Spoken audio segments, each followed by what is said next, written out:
As the sun goes down in Greensboro, the night will light up inside the Greensboro Coliseum. The shadows of the evening. And a lot of Carolina blue will be in this building tonight on quarterfinal Friday night.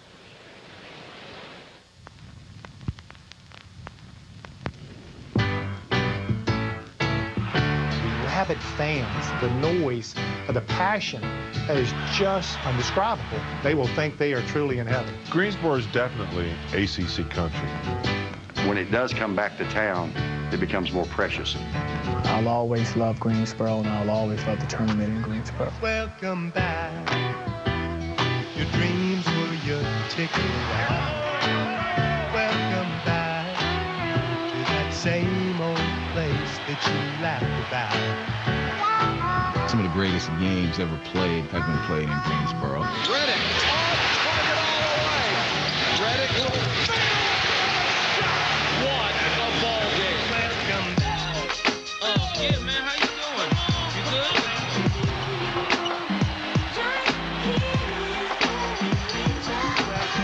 This is only the beginning.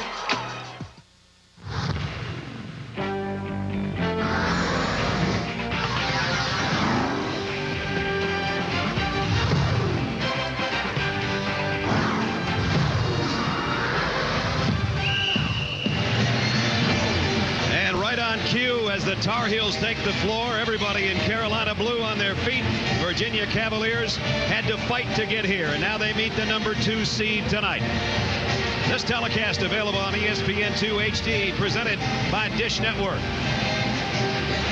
A packed house at the Greensboro Coliseum.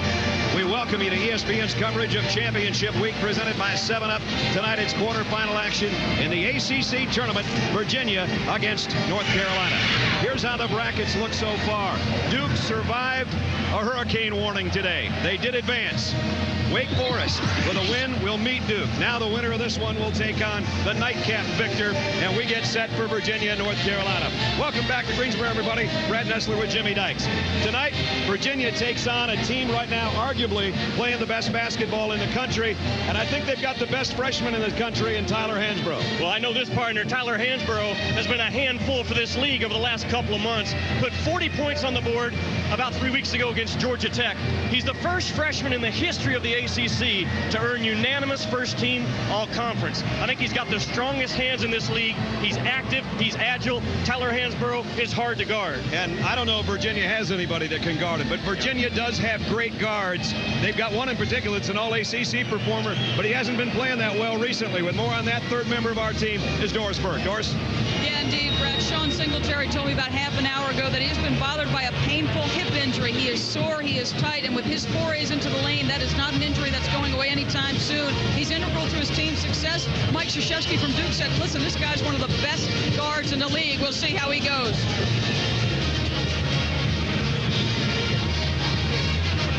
They're going to have their hands full. Right now, let's send it back to the studio. Scott Reese standing by. Scott? Actually, Dave Revson here alongside Doug Gottlieb, but I've been called far worse than that. Good to have you with us. Again, we'll get you back out to Greensboro in just a few moments for North Carolina and Virginia. In case you've been at work all day, don't know what happened in the rest of the ACC action, do want to catch you up on that. Who works today? This is a national holiday. Well, I mean, you know, this qualifies as a job for us, but some people do have real jobs. Let's check in Miami and Duke. Guillermo Diaz, part of the hot shooting backcourt for Miami, and they're giving Coach K and company everything they can handle early on, up by 6 at that point. #1 seed hasn't won this tourney since 2000, Doug. DeMarcus Nelson trying to make sure that Duke would not be the latest victim. Duke shot 32 threes, but it was their ability to get in the lane and shoot mid-range jump shots. That's a mid-range jumper, at least by J.J. Redick standards. This big shot was essentially the dagger as Robert Height. This is the difference between Duke and Miami. Duke shoots mid-range shots at the end of the game. Robert Height settles for a 27-foot three.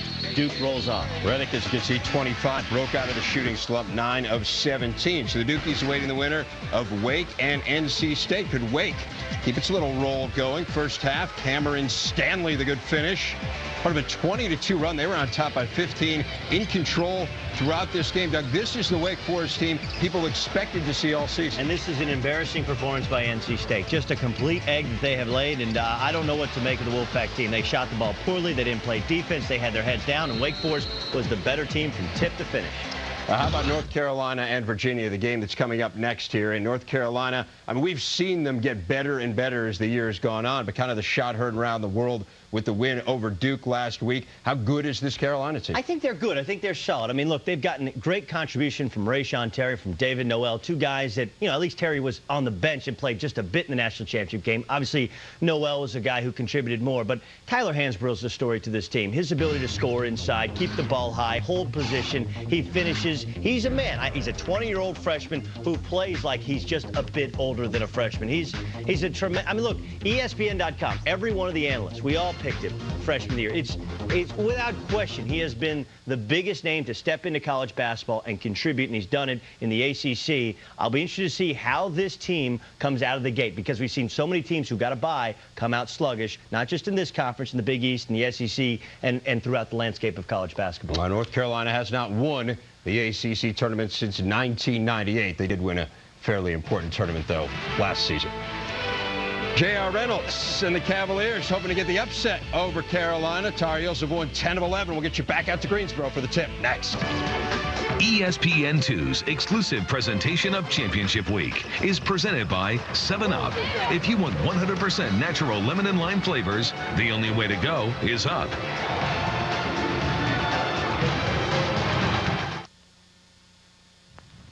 Welcome back. Oh, yeah, man. How you doing? You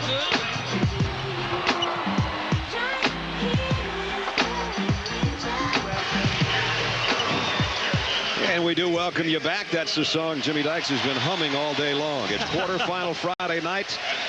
10th-ranked Tar Heels of North Carolina, the #2 seed against the Virginia Cavaliers. Let's take a look at our star watch for tonight. Well, for Virginia, you got to talk about J.R. Reynolds. Has averaged 25 points, Brad, over the last 5 ball games. He does not shy away from contact, a guy that kind of seeks it, actually. And for North Carolina, David Noel has developed into an all-conference defender. He had 26 the last time these two teams met. That was his career high on senior night at the Smith Center. As we take a look at the starting lineups.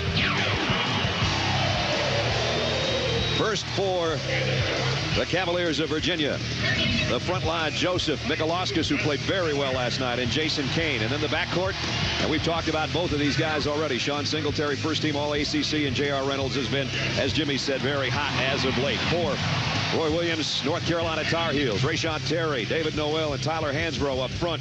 And the backcourt, the youthful ones of Bobby Frazier and Wes Miller. A packed house at the Greensboro Coliseum. This is one of the most fun days in all of sports. Quarterfinal Friday, and it's been a buzz all day long. Wake Forest has been the buzz of the tournament so far, advancing as a 12 seed through 2 rounds already. They get set to meet Duke tomorrow, and now we'll determine the other matchup by the time the night is over. Virginia and North Carolina. Virginia went over Virginia Tech for Dave Lato. 3 straight over the Hokies. That's how they got here. 60-56. They won last night. And on the other side, Roy Williams, the defending coach of the year in the ACC, and now the coach of the year because he's taken a group of guys that are so young and molded them into a team that's won 21 and only lost 6. And there's the man, Tyler Hansborough, All-ACC first team and the freshman of the year. And he and Mikalauskis at midcourt. As Brian Kersey throws it up, Duke Edsel and Bernard Clinton are other 2 officials, and here we go on quarterfinal Friday night from Greensboro. Point for Virginia, it boils down to one simple thing. Can they control the pace of this ball game?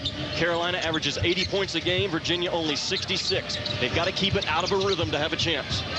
Hansborough on top will drop it off to Frazier, guarded by Singletary. Here's Noel packing it inside. Hansborough throws that elbow out and just roughs his way inside, and the follow comes in from David Noel. Well, it's the #1 rebounding team in the ACC, Carolina. Guys that just fight each other when the ball's on the glass.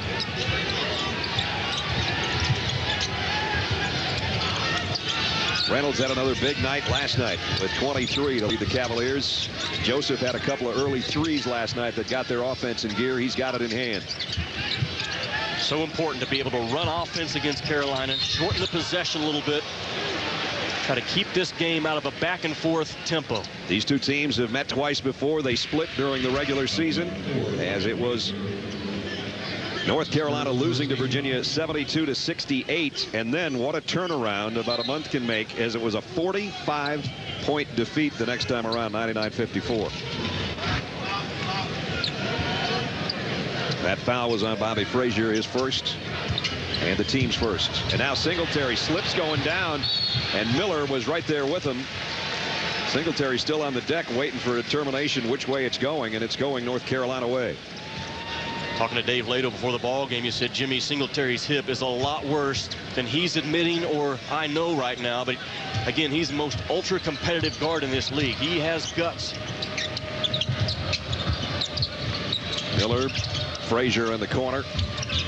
Be interesting to see, with a little more experience on the Virginia side, how the young guards of North Carolina are able to handle them. So far, so good, but they've played very well defensively against everybody they played. Above their age, beyond their years. Rayshon Terry misses a three. Singletary pulls it down, and the Cavaliers will slow it as they get into the front court. Now Singletary through 3 Tar Heels, and he's bumped pretty well, and a foul inside. That's the threat that Sean Singletary is when he has that ball in his hands. A guy that you have to defend sometimes 5, 6, 7 dribbles. You stop him on his first penetration, he'll back it up, boom, and go at the rim one more time on you. He had a stretch of 17 double-figure games. That was broken in the regular season finale when he only had 8, and he only had 8 last night as well. 8 points, 6 rebounds, and 4 assists. So it wasn't like he had a terrible night, but when you're averaging 17.5 a game and you've got 116 assists coming in, it wasn't a normal night. And that's what Doris talked about, and Jimmy just mentioned as well, but he's got the first 2 for the Cavaliers, and we're tied at 2. Strong drive to the basket, rejected out of there by Kane. Singletary all the way over Frazier. Mikalauskis keeps it alive. And the big guy goes back up. Loose ball picked up by Miller. Gets it ahead to Terry. And Singletary almost came up with a steal. Brad, I think North Carolina, probably the best in the country again this year at running it right up your backside. Either after a make or a miss, they are constantly in attack mode with that basketball. And they did that against Duke Saturday night in Durham. 83-76 to spoil senior nights at Cameron Indoor. Hopefully you joined us on one of the 6 networks we had that game on. If you missed it, you had to try to miss it. That's right. Here's Singletary for 3. Got it. You know, it's a terrific job also by Joseph to turn down a pretty good shot to get his teammate a much better shot. So Virginia by 3. Terry's going to try another triple, and he's long on this one as well. He's missed 2 from the same spot.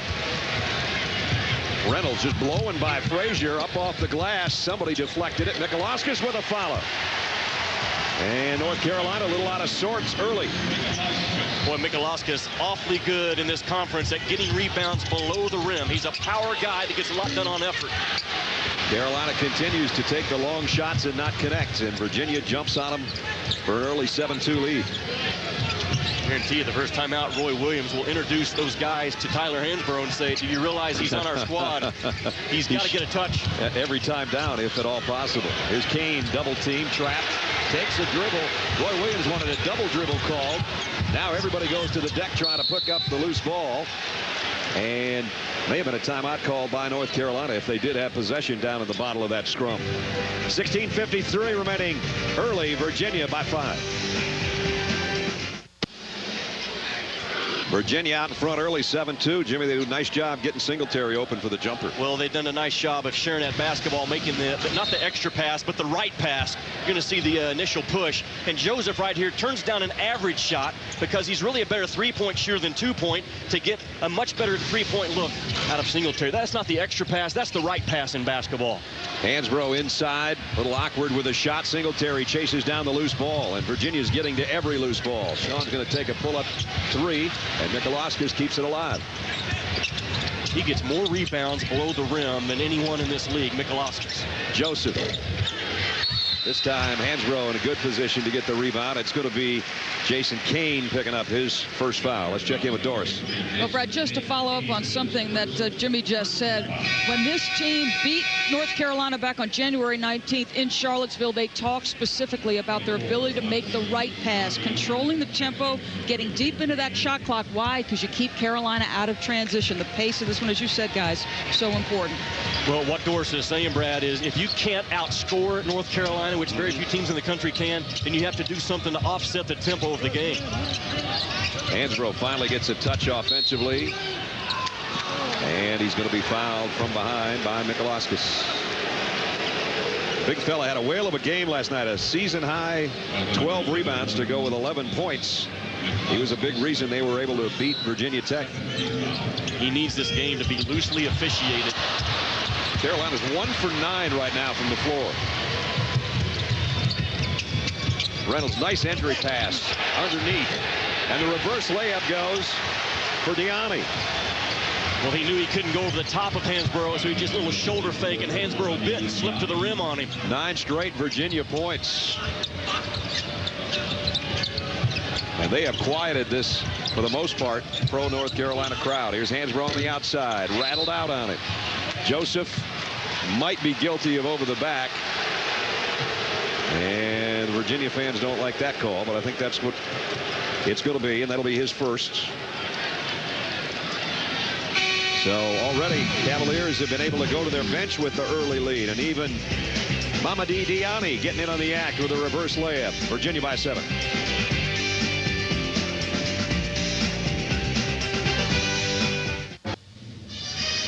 Packed house at the Greensboro Coliseum. It's Virginia early on North Carolina. Greensboro for the 21st time host of the Atlantic Coast Conference Tournament out of the 53 years, the most by any one city.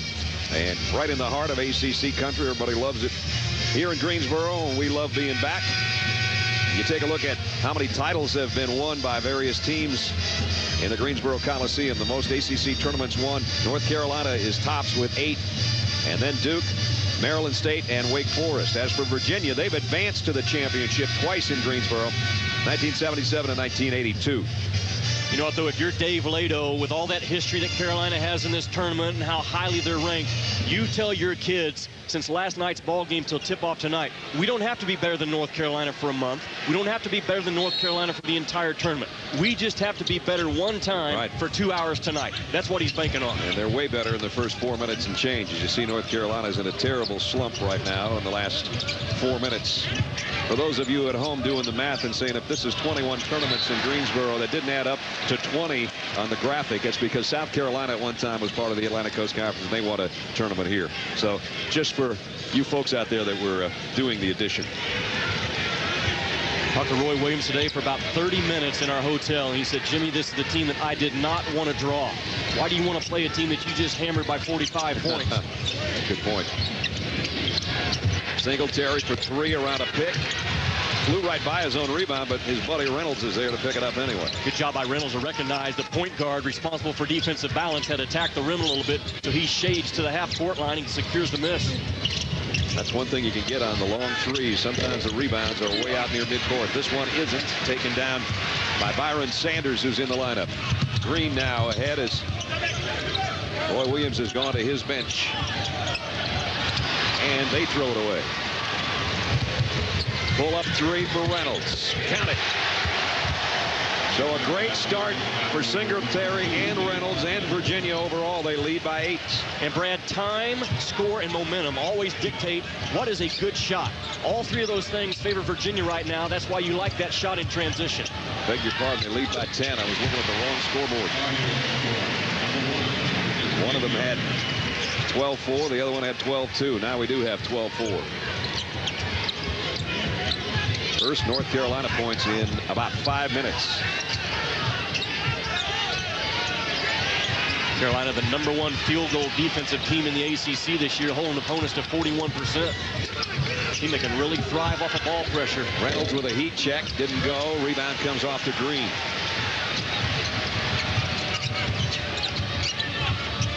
They're a sideline secondary break into set pattern into motion. And they throw it away again in part of that motion. And now Reynolds faster than Frazier and beats him to the rack. Wow, what a start for Virginia against the #2 seed. I love the pace that Reynolds played the game with last night. And look at him here. He knows there's no need to turn on the jets. The defender had the same shoulder angle as he did, so he slowed down just a little bit, going full speed, boom, then under control at the end. Kind of a power plus finesse play that time out of Reynolds on the break. Jimmy, half of the Cavaliers' points are on fast breaks right now, and they lead by 10, 14-4. And I talked about Virginia controlling the pace of this game. But that's not, Brad, just walking the ball up the floor and being methodical. It's running when you have the numbers, backing it out when you don't. It's getting to the free throw stripe. It's getting on the offensive glass. It's fouling at times on the right time just to keep the game in broken up segments. Right now, their running has been under control and ahead of the pack for the most part. Danny Green averaging about 7.5 points a game, the lead scorer off the bench for Roy Williams in North Carolina, and he got both free throws. Cuts the lead to 8. Rayshawn Terry checks back in for the Tar Heels. Hansbrough back in as well. Now Quentin Thomas playing the point. Bannister, who had a nice game off the bench, part of the 3-guard offense right now. Great feed inside. Kane missed in close, and Hansbrough, look out for the elbows, is fouled. If you're Virginia, you know you're not going to get a lot of easy ones around that rim in this ball game, and you've got to convert. Kane goes up, gets challenged just a little bit of contact on his hips, but that should not have bothered his release. And there you see Hansbrough, again, a rugged rebounder for a freshman. He was fouled by Kane, and Kane sits down with 2 personals. Michalakis comes back in now.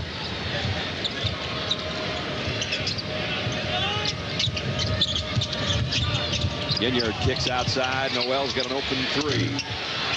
Whoa, nice rebound. But Deanna gave it up, and Hansbrough made sure. I said he's got the strongest hands in the ACC, and there's a good example of it right there. You have that ball loose away from your body, and Hansbrough's in the neighborhood. He could get a swipe.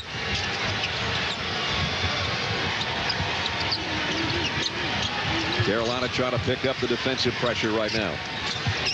Reynolds is going to shoot over it. In and out. Thomas the rebound. And kickball. It'll be North Carolina's possession.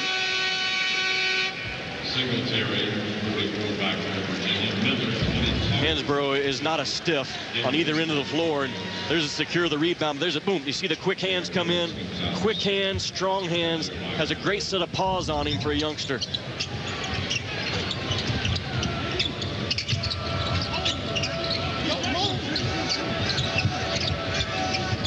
Thomas works it around the perimeter. Now they pack it down low to Noel. Thomas gives up the 3 and works for that shot, and it's off the front of the rim. Bannister, nice feed inside. Again, the Cavaliers miss in close. Rayshawn Terry is fouled as he goes to the rim by Bannister. Oh, and that's going to count. I thought that foul was about 12 feet away from the bucket. One, did you see how quickly North Carolina advanced that ball? The reach in could have been a late call there, but again, North Carolina, that ball hits the timeline at half court, Brad, with about 33 seconds still on the 35 possession clock. Again, they thrive on running it right up your backside. Fans for Virginia didn't like the call on the foul that seemed to be away from the shot, but the continuation for Terry gives him a 3-point play. So North Carolina battles right back into within 3. They're on a 7-0 run of their own right now. Just under 12 minutes remaining in the first half. Because Carolina's defense is ball point pressure oriented on the catch for Virginia. If they don't catch and own their spot and face up, look at Singletary right there. He never faced up, and they almost chewed him up because of it. Carolina trying to trap on the guards outside. Michalakis trying to find some room to work inside and can, and Noel snatches down the rebound. Tar Heels can make it a 1-point game if Hansbrough can score inside, and he does. has outstanding footwork, doesn't he? Yep. Seldom does the big guy travel, even in traffic. He understands the use of a jump stop and the step through, and he doesn't play a speed that he does not want to play. Very unusual for a kid his age. 9 straight in the last 2 minutes and change for North Carolina. Whistle, foul inside.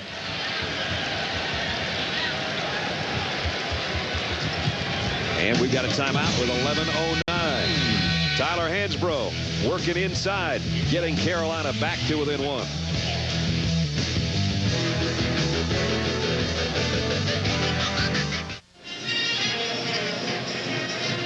Back in Greensboro, Virginia has led pretty much throughout. They've got a 1-point lead with 11:09 remaining in the first half. All season long, we've taken a look at special moments in all the Division I college basketball history as we take a look tonight at UMKC on ESPNU's Pride of the Program. A look at the University of Missouri, Kansas City. The first Fighting Kangaroo to be invited to take the big leap to the NBA was Tony Dumas. Drafted in the first round by Dallas in 1994, he finished his career at UMKC with a school record 753 points his senior year. You'll get more Pride of the Program on mobile ESPN. Brad Nessler, Jimmy Dykes, Doris Burke. Greensboro Coliseum sold out for quarterfinal Friday night. And the Tar Heels of North Carolina, the 10th ranked team in the country, the number 2 seed in this event, had a 2-0 lead early, and they've been headed by Virginia ever since. But Hansbrough, that last move, has cut the lead down to 1.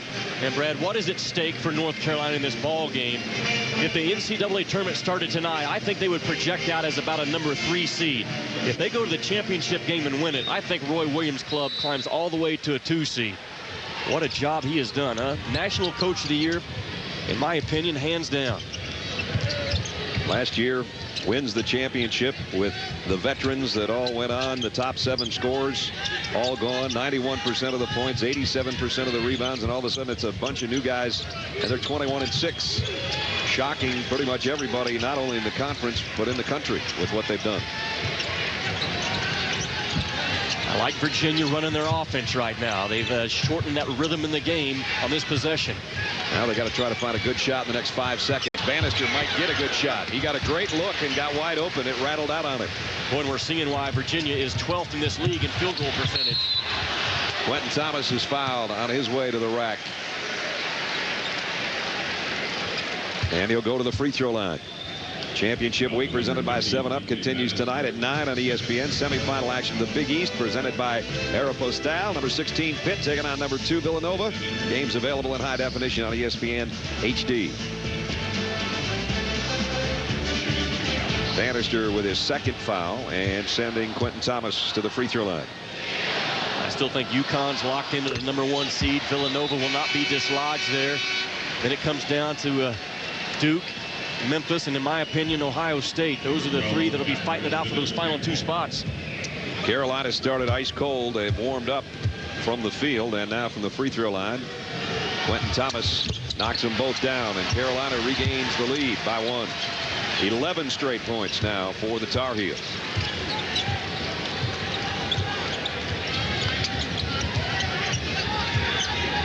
Singletary at 5'10", and he does a great job when he wants to go somewhere. He shrinks to about 5'6". Lowest shoulders win on the drive. Billy Campbell in the lineup now for Virginia as well. Airmailed from the baseline. I know what Adrian Joseph's going to say. I got it right to you where I wanted to for the assist. Miller for 3. They advanced that ball to the timeline at the 35-second mark on the possession clock. They took the shot at 33 seconds still to go on the possession clock. That is North Carolina basketball. And Dave Lato's not happy. You have got to run with a purpose, Brad, from offense to defense against Carolina. You got to run with passion. You have to have your head on a swivel. You have to talk and find people. Now, Adrian Joseph got chewed out, and then he got the love rub on the head to try to get him back in the ballgame and get his mind back in it. Watch how quickly North Carolina gets that basketball out of the net. Boom. Nearest guy, grab it up the right sidelines. And they advance that thing in about 3 seconds. Look at that. 33 seconds still on the 35-second clock from net to the opposite corner. That's some speed. That sure is. I'll tell you what's going to blow you away. Singletary has 9 rebounds. We still have 9 rebounds. 9 rebounds for Singletary. Smallest guy on the floor. Joseph feeds Nikolauskas, trying to find the handle. 3 Tar Heels around him. He missed from a foot away. That's at least 4 misses from a foot away. Terry got his man up, now drives the baseline with a left hand. Sweet looking move by Rayshon Terry. There it is again, attacking after 1 pass. You better get back and you better lock in. 16-2, North Carolina on a tear to take a 4-point lead. And a whistle and a foul. Blocking foul on Virginia on Nikolauskas. Rayshon Terry, boy, he sold the ball fake, didn't he? His eyes went to the rim when he lifted the ball. That got the defender to leave his feet. And how important is Rayshon Terry? 18-4 when he gets in double figures. You know, last year he averaged 2.3 points a game. Now he's at 14.2. Best in the conference as far as turnaround and improvement. And, you know, we talk a lot about the freshmen, and they are very talented for North Carolina. You don't have Rayshon Terry and David Noel. They're not 21-6. I don't care what anybody says. That's exactly what Roy Williams said today. Hansbrough, his muscles one off the glass. He's strong. And has the ability to put on probably about another 15 pounds. He told me before the ball game he weighs about 234 right now, but he could hover around that 250 mark with ease.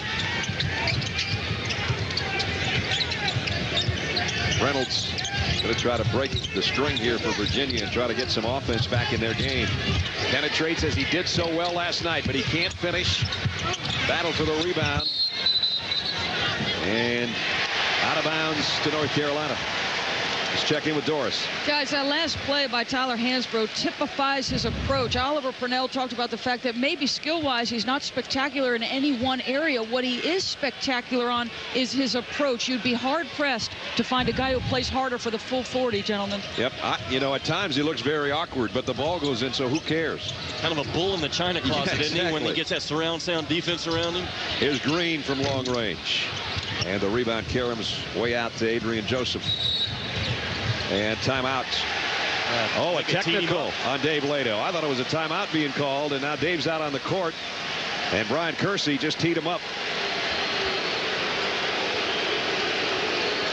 Technical with 8:14 to go in the first half. Well, he was not giving away anything in the locker room prior to this ball game to me in conversation. He had that look of a warrior getting ready to lead his troops into an uphill battle, and that's the sign of it right there. And Wes Miller goes to the free throw line and knocks down the first and the second. Doris?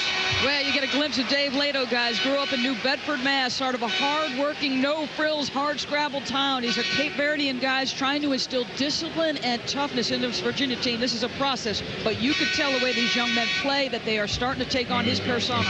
And, of course, 14 years under Jim Calhoun as an assistant at UConn, played for Jim at Northeastern. A couple of years he's the head coach there, and then 3 very successful years at DePaul before arriving in Charlottesville. And this is his first season and his first year as a head coach in the ACC tournament. He wants his Virginia team to be described as you described Duke, Michigan State, and Marquette. If nothing else, they are going to bring the effort for 40 minutes. Those are the 3 best, in my opinion, on a night-to-night basis. Or under the 8-minute mark, as Virginia has seen their lead evaporated. Now it's Carolina by 8. Reynolds baseline got around Noel and was fouled en route by David. That'll be the first down, Noel. And we've got a timeout. North Carolina on quite a tear, 20-2 run. And shooting 70% since their early problems. They lead 24-16. Scott Reese in the studio. Georgetown and Syracuse. The Orange looking to ride that magic for one more night. But Roy Hibbert, the big 7-footer plus with other ideas. And right now, Georgetown up by 8 over on ESPN. Big 12, Oklahoma State needing some postseason magic to reach the dance. Kansas standing in their way. Julian Wright down low. And the Jayhawks are up by 9. Brett? All right, Scott, thanks. You talk about #1 seeds that have fallen. Syracuse beating UConn, of course. GW lost to Temple, so you know somebody else is getting in from the A-10. And Tennessee losing to South Carolina today. All the hoopla about Tennessee, and Dave Odom's Gamecocks got them today. That's a big upset in the SEC. Boy, and if you're sitting there on top of a bubble like Maryland is, who we'll see in the nightcap, you have an eye right now on South Carolina in the SEC and Oregon in the Pac-10. You cannot afford for those two teams to win their tournament. That'll mess everything up, wouldn't it? Singletary, nice drive by Sean, and he'll get a chance to add one. Virginia had the early lead, Doris, and I don't know what was going on over there, but I know you were near their huddle on that last time out. Yeah, Dave Lato really got after his team. He said, gentlemen, we are going to start attacking the basket. Carolina with 9 fast break points. He said, they're exposing us. We're the ones a step slow. He said, I don't care what happens tonight, but guys, leave it all on the line out there. You saw the attacking of Singletary, and it pays off. Sean gets a 3-point play, cuts the deficit to 5. If Virginia just gets a little bit of help from their front line, right now they're 4 points on 2 for 12. They can hang in this ball game because the guards are here tonight. They've missed so many shots within 2 feet of the rim. And now turnover. Singletary really playing a lot better than he did last night. And that proves it right there. Knocks down a 3. Boy, has he been huge. With 7 minutes and change remaining, he's made it a 2-point game again. 13 points and 9 rebounds for basically the smallest guy on the court. Boy, and how under control was he, on the initial push? Just read the numbers, and numbers dictated a pull-up jump shot, and he stuck it.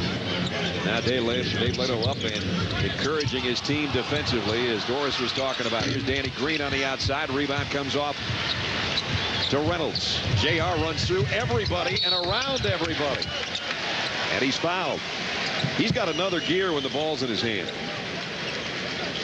Well, the last time down, I talked about Singletary and how he understands speed of the game and read defenders. Watch as he advances this basketball. Hold it right there. Look how deep this defender gets buried from behind that 3-point line. That's telling Singletary, I got a chance to stick one on you. Terrific job by Singletary reading the feet of the defender that was on him. That dictated the shot selection for him. We mentioned the 2 veteran guards. How would North Carolina handle it? Right now, they're not handling 44 very well. 13 points. The rest of the team has 9, and 6 of those comes from the guy that's at the free throw line, his backcourt mate, J.R. Reynolds, who in the last 22 games is averaging 18.5 per ball game. Singletary, the first all-ACC first-team guy from Virginia since Bryant Stiff back in 1992. Man, that's a drought. Bryant was a good one, too, and what a great offensive rebounder he was.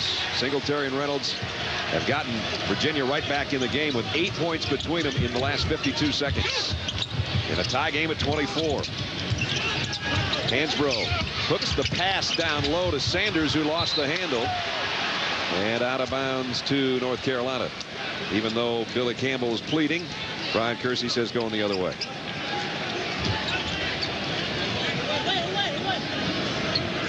Virginia's pretty small right now across that front line. With 3 guards in the game, it's very difficult now for Virginia to double team Hansbrough on the touch and do it effectively. Now the officials are going over to see whether or not, I think the discussion is going to be whether the change of possession will change the shot clock or if it's going to go back to the way it was. They had 35 up there. They put 19 up now. I think that's the way we're going to play it. With 6:23 remaining in this quarterfinal game, 1 of 2 you'll see tonight from Greensboro.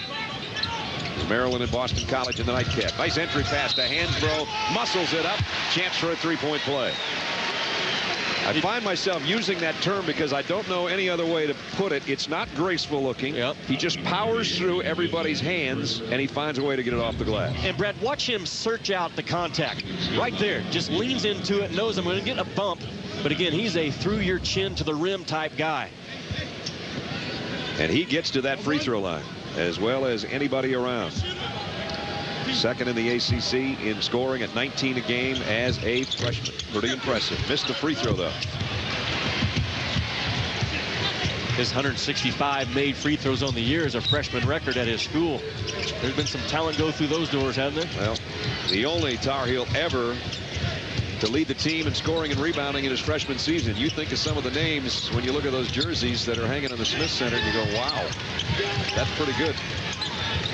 Virginia with 3 guards using their bigs to step out on the floor and let the guards work off the screen. Just spread in space right now out of Virginia. 5 on the shot clock. Joseph has to give it up, and he throws it away. Back come the Heels, leading by 2. Hansbrough's asking for it. Quentin Thomas didn't get it to him. This time he does on the bounce pass to the block. And here's a triple team. He had it ripped out of there, and Virginia comes up with the ball. That was like a swarm of bees around number 50 right there. Yeah, he's got to read the defense better. The 2 team came on him. He didn't immediately back it out with a dribble or reverse the basketball off of a pass, and he finally got chewed up.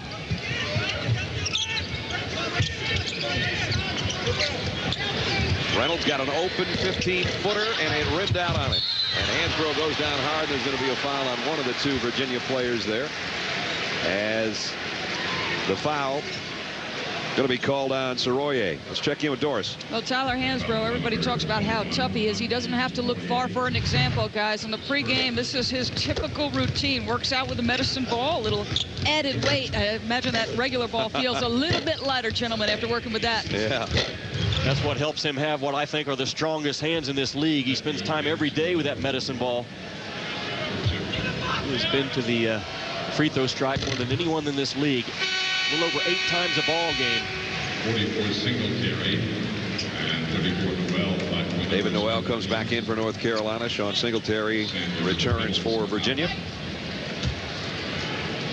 Here's what I was talking about. With all the great players, to be the first to accomplish that feat is pretty impressive. David Noel keeps it alive.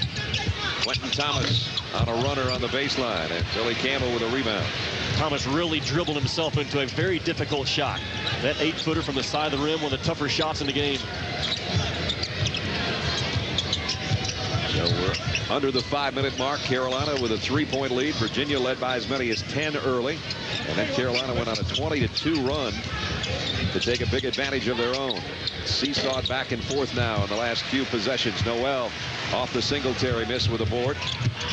Miller immediately feeds Hansbrough in the post, and an offensive foul this time.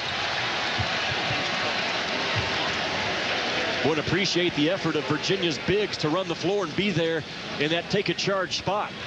Because Hansbrough can run, and they advance the ball that time to the deep corner with 32 seconds on the 35 shot clock. That time Hansbrough looked like a car where you put it in reverse and you find out you don't have any brakes. He just ran over a couple of Cavaliers and picks up his first foul. This kid is all about effort, though. He had 40 points against Georgia Tech, but he missed 5 free throws in that ball game. The next day, Roy Williams gave his kids the day off, and he saw Tyler Hansbrough in the gym by himself shooting free throws. That's impressive. That's the mark of a future star is what that is. See if the Cavaliers can find some offense. And a little stagnant for them the last couple of trips down court. And now Reynolds hits the deck, and Rayshon Terry picks him up. He's going to be one of the guys that was there, but actually the foul's on Wes Miller. 22 Wes Miller, that's his second. Second on Miller. Brad, I know North Carolina has a 3-point lead, but think about it. North Carolina averages 80 points a ball game. Virginia averages 66. Perfect for the Cavaliers right now. Exactly, man. The flow, the tempo, the speed, the pace. Dave Lato's kids have done a nice job of it. This guy had good games against Carolina both outings. 16 points in the first game, 19 the second go around. And right now, he's got 8 in the first half. He and Singletary have been the spark plugs. They average about 34.5 points a game between them, and they're on that kind of pace tonight. Remember, they had to play hard just to get here, to beat Virginia Tech last night. Second one off the mark, and the rebound still loose, picked up by Carolina.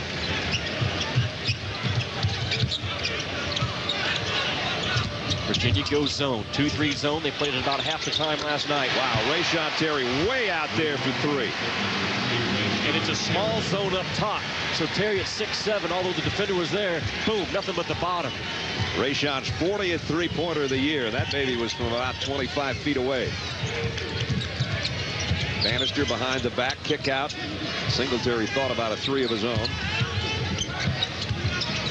Kane with a jumper off the mark. Rebound kept alive, though, by Soroye. Way outside is Reynolds, and he got it. Well, it's kind of like he looked at Rayshon Terry and said, yep, you were way out there, but I think I got a good look myself. 30-28, Carolina. Brad, look how small that zone is up top for Virginia. Both guards are little titans. They're both about 5'9" or 5'10". You can get shots over them. And Wes Miller is a guy that can shoot it from out there. That is his 56th three-pointer of the year, his second of the night. He's got 8 points, and he pushes out the lead back to 5 with 3 to play in the first half. Virginia can't let this thing slip away from them now in the last 3 minutes. Carolina's a club that can score 10 points, boom, boom, boom, in a hurry on you. Right now, Reynolds and Singletary have 24 of the Cavaliers' 28 points. Wow. Make it 26 of 30. How about that little teardrop to fall? Noel has it rejected, but he's fouled. And again, did not run from offense to defense, cost the Virginia Cavaliers. You cannot celebrate no matter how good of a shot it was by Singletary. You cannot celebrate against Carolina. Dave Lato's team only down 3 to Roy Williams' club. Another Williams getting off the bus. Roy and Gary and Boston College with Maryland and BC following our game next. Scott Reese, Doug Gottlieb in the studio. Coming up on the 7-Up halftime report, all your scores and highlights from championship week. We had another top seed fall, a big upset in the ACC, and here, what a difference a week makes, huh? Yeah, I mean, North Carolina blows out Virginia, and now all of a sudden they're in a tight ball game. That's really what we've seen today. The sterile environment. Teams are having trouble, especially young teams like Carolina, adjusting to that environment. We will break it all down at the half. For now, we send you back to Greensboro, guys.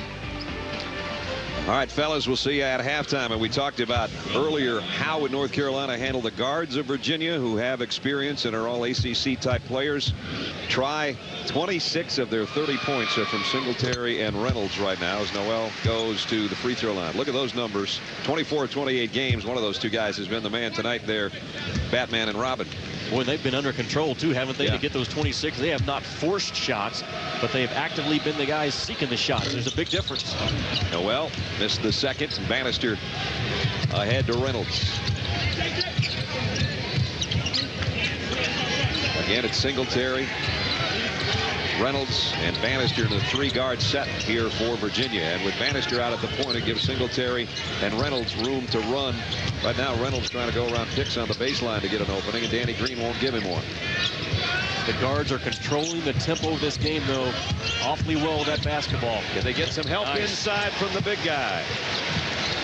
Lars Mikalauskas with 4 points. As I mentioned, he had 11 last night and a season-high 12 rebounds. 2-minute mark. North Carolina leads by 2. Virginia's back to their 2 small guards up top in a 2-3 zone. Carolina can get a look off anytime they want from that free throw line extended and higher. Green found a little opening and slithered through it. Danny Green with 4 for the Tar Heels. He's an important scorer off that bench, isn't he? 7 points a game. Good defender as well, Green. Bannister, he's quick. He put it in reverse there and almost left Frazier in the dust. But Joseph missed the outside jumper, and back come the Tar Heels. Long 3. Wow, it can't get much deeper. That is the 3rd for Wes Miller. I mean, I know it was deep, but again, the 2 guys up top in Virginia's zone are both 5'10". That's another reason why that shot was released.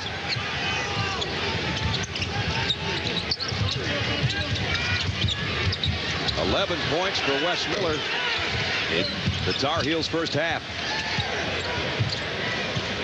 Mikalauskas gives the Cavaliers a second shot clock. There's about a 15-second difference, shot clock and game clock, as we wind down the first half of our first game tonight from Greensboro. It's been a good one. What Virginia doesn't want is a turnover or a miss, and North Carolina to hit a momentum basket going into the locker room. You got that right. They got a nice looking 3, and now they keep it alive and they can play for the last shot.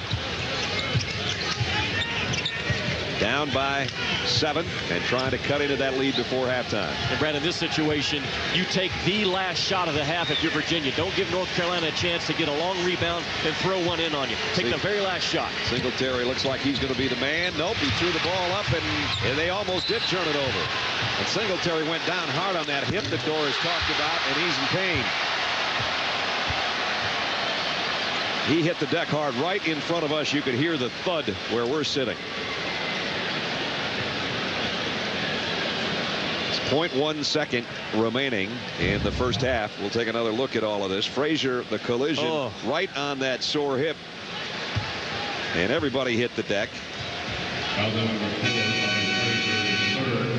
And right now, Sean Singletary would like to jump in a bucket of ice probably at halftime.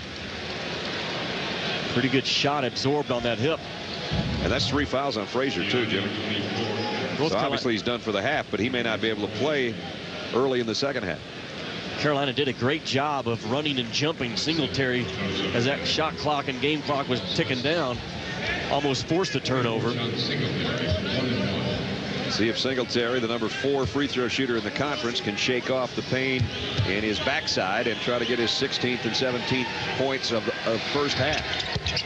Got number 16. You know, and they've played well enough the first 20 minutes, Brad, to only be 4 or 5 points down. That's why this second free throw is crucial.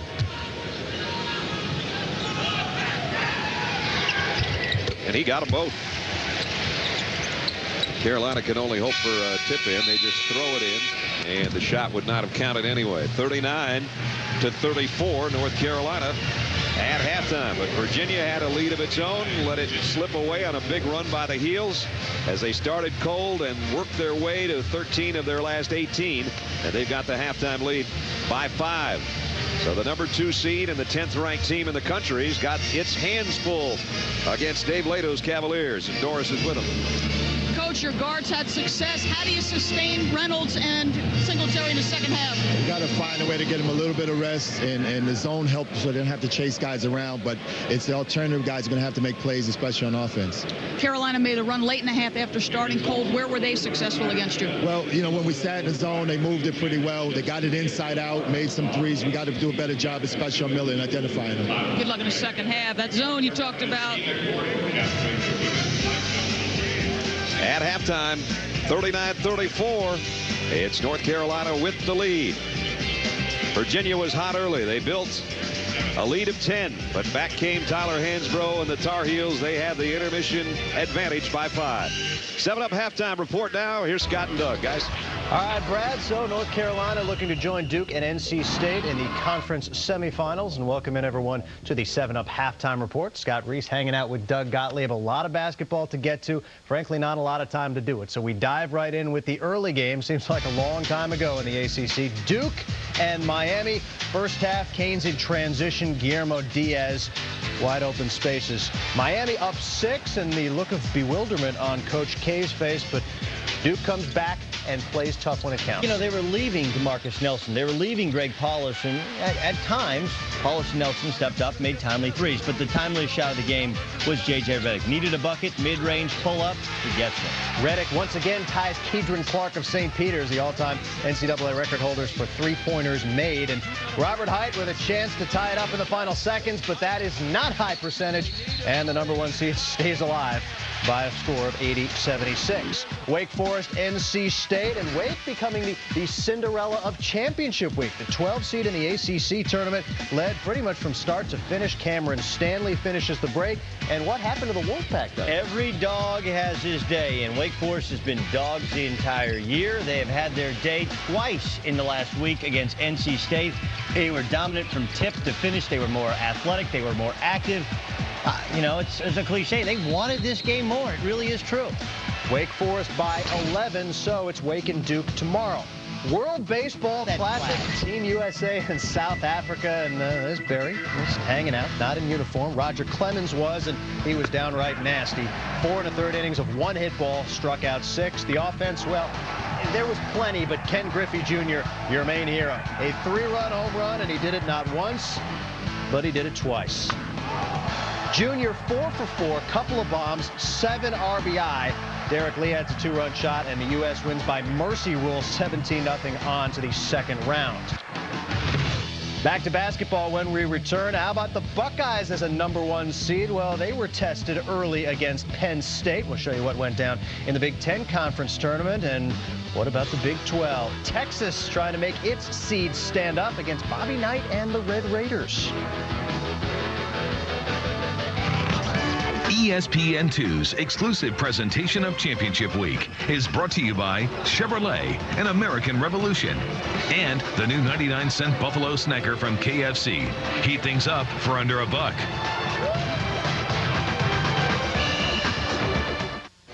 Welcome back to the 7-Up Halftime Report. Just 9 days ago, UNC blew out Virginia by 45. It's all about baby steps. The Cavs down just 5 at the break, 39-34 in Greensboro. Ohio State University placed on 3 years probation stemming from indiscretions during the Jim O'Brien regime. This will wipe out records from 4 consecutive NCAA tournament appearances, including a Final Four run in 1995. However, big news, it will not affect this year's team in any way. It will not affect the recruiting class coming in, which of course includes Greg Oden, the top recruit in the country. Earlier today, Ohio State and Penn State, and well, this news broke this morning. Kind of wondered how the Buckeyes would look coming out of the gate. Maybe a sigh of relief without the sluggish. Yeah, they were sluggish against the Nittany Lions, but the 3-ball is really the main weapon of this team, Doug. Wasn't falling early, it was late. Yeah, I mean, when Terrence Dallas isn't playing up to his level, they're dependent on the 3, and they shoot it so well. J.J. Sullinger, silky smooth lefty, the Arkansas transfer. And, you know, as Ohio State got their legs under them, it was very similar to the Duke game. Penn State, by the way, just 3 of 18 from beyond the arc. That's not good. In progress right now, Minnesota and Iowa, and the Golden Gophers, well, they've got some good wins, Doug. They've also got some bad losses, but I would imagine that they would have to run the table in order to actually get a bid. I would think so. I mean, I think they probably have to win the whole thing. I mean, look, if you can beat Iowa, considering they just beat Michigan, remember, they've beaten Iowa earlier this year. They've beaten Michigan State at home. They've beaten Indiana also at home. That was back when Indiana was red hot. They beat Indiana at home. But you probably have to not only get this win, but Michigan State or Illinois tomorrow, because that's who waits for you if you win. You get to the finals, maybe there's a case. And of course, you win the thing, you're in no matter what. Vincent Greer really struggled in the conference tournament opener against Michigan. He has got 21 points in this game, and we will, of course, keep you posted right now. Iowa up by 3, 8 minutes and change in regulation. And you mentioned that Illinois-Michigan State game coming up later. It's a great nightcap, and maybe it'll give us some clue as to which Michigan State team we can expect to see in mid-March. No, you don't think so? They're bipolar. They're all over the map. And this is what's interesting is that Illinois goes in and beats Wisconsin at Cole, beats Michigan State at Breslin. You don't see that very often. Now, will they get a shot at Ohio State, who they only got a chance to play once this season? That was on the road. Big 12 now. We talk Texas and Texas Tech. Another 1 seed laying it all on the line. Bob Knight trying to disrupt the Longhorns' plans for a top seed in the NCAAs. Jarius Jackson had 28, but LaMarcus Aldridge, I mean, he's a big man, Doug. He runs the floor, he goes inside, he goes outside. To steal from Brent Musburger, you are looking live at the future #1 overall pick of the NBA draft. I mean, this guy has the entire skill set, including the face-up jumper. 20 and 16 today, and a 7-point victory for Texas. So here's the bracket in the Big 12, and Texas and A&M have advanced as the Aggies beat up on Colorado. Flushed Colorado. Does that cement A&M in the tournament? I think it does. I mean, before the day, in or out, A&M was in, Colorado was out because there was a play-in game. Is there any question who's better? Is there any question? 33 points on a neutral site, plus you beat them by 20 at home. A&M is better. They just beat Texas last week. They're in. They can improve their seed if they can beat the Longhorns.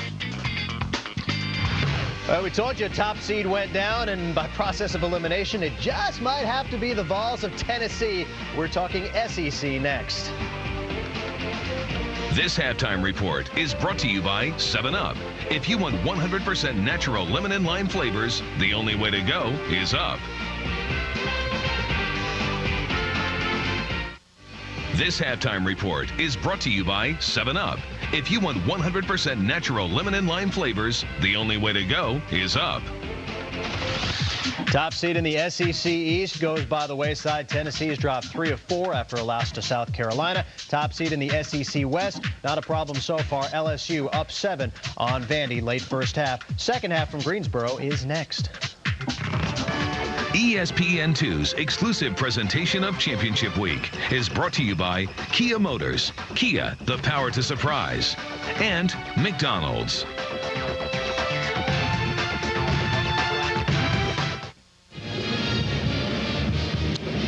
Welcome back to Greensboro and quarterfinal action of the ACC tournament. We want to keep you apprised of a developing news story.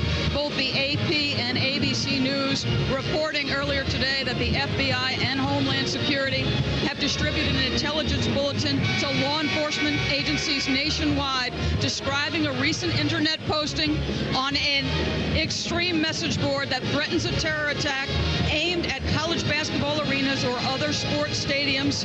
The FBI did say that there was no specific threat. In fact, Special Agent Richard Kolko said we have absolutely no credible intelligence or threats pertaining to this issue. Now, Greg Shaheen, an NCAA vice president who oversees Division I men's basketball tournament, told ESPN.com earlier today that he has been asked by the FBI to revisit security plans and assure appropriate contingencies have been made. He said that the NCAA takes this matter seriously.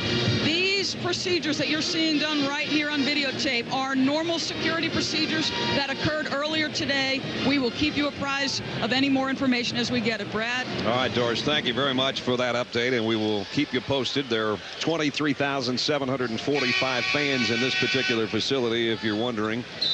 The Greensboro Coliseum, home to the 53rd ACC tournament. We'll take our mind off news for a minute here and try to get back into this quarterfinal Friday night first game of 2. The nightcap tonight is Maryland and Boston College. Doris, along with Jimmy Dykes, I'm Brad Nessler. It's 39-34. Carolina with the lead as we start the second half. Can Virginia find another score to go with the two guards, Singletary and Reynolds, in this ball game? Well, it was a streaky first half of runs after the 2-0 North Carolina lead. It was Virginia that ripped off 12 in a row. Then Carolina came back with a long one of their own, 22 straight. Virginia answered 8-0. And you can see it was up and down, a seesaw battle. We had 3 ties in the first half and a very well played first half. Only 4 turnovers suffered by Virginia. Their backcourt, 28 points between Singletary and Reynolds. That's been their big offense.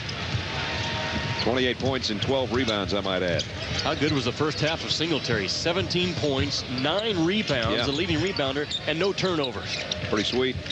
Here's Hansbrough in the lane, triple teamed. Rebound will come off to Jason Kane. Kane had 2 early fouls and didn't get to see a lot of action in the first half. Singletary spins, doesn't get it to drop. It was a great move. He just didn't quite finish, and the ball will be out of bounds to North Carolina. Boy, and Singletary and Reynolds, time and time again in this ball game, Brad, have taken the basketball anywhere they want to go, anytime they want to go there. North Carolina not doing a great job of containing those guys off the bounce. You know, if Virginia had had a better half shooting, they only shot 31%. They missed so many little snowbirds from about a foot away inside between Michalauskas and Kane and those guys. They'd probably be in the lead. Sure. Again, Virginia averages 66 points. They don't have it in their arsenal to win a game if it gets to the 80s. They better slow it down. Boy, did Rayshon Terry get some nice position on Adrian Joseph. And he's got 10.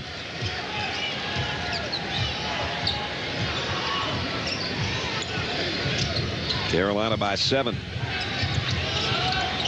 Their biggest lead was 8, 24-16.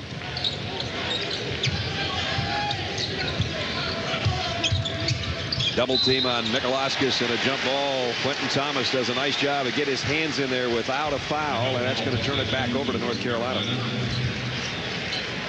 Rayshon Terry, an important guy again. He's averaging double figures in their 18 wins, and he's a guy that can score from all spots of the floor. He's a tough guy because of his size at 6'7", 6'8". They try to go right back to the same spot to him. This one's knocked out of bounds by Joseph.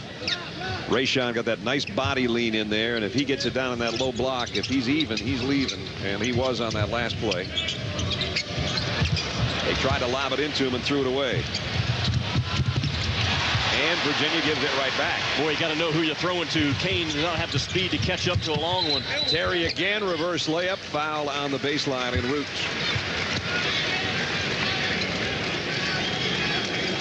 Singletary gets his first foul.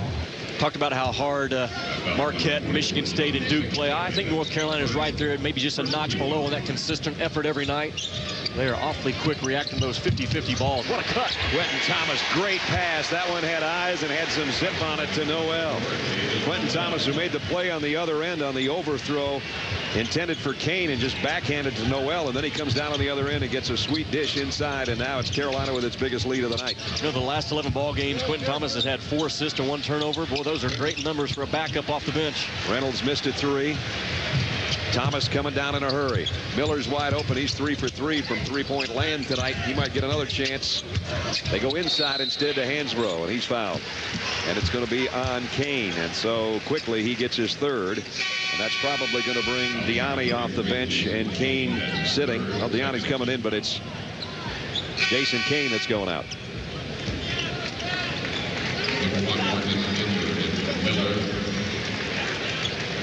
So the inbound will come from Quentin Thomas.